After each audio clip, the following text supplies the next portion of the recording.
دوستو یہ بات مشہور ہے کہ قربانی کے گوشت کے 3 حصے نہ کریں بلکہ سارا گوشت خود ہی رکھ لیں۔ قربانی کے گوشت میں 3 حصے کرے جائیں یا نہ کرے جائیں تو یہ کیا ہے؟ آئیے جانتے ہیں اس مختصر ویڈیو میں۔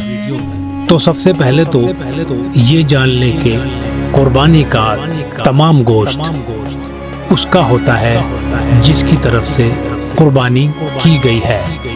ہاں، یہ فرض اور واجب نہ ہو کر مستحب ہے کہ قربانی کے گوشت کے 3 حصے کیے جائیں، جیسے ایک حصہ اپنے لیے، ایک حصہ رشتہ داروں کے لیے، ایک حصہ فقراء کے لیے۔ تو افضل یہی ہے کہ خود بھی کھائیں اور دوسروں کو بھی کھلائیں، اور ایسا کرنا مستحب کہا گیا ہے۔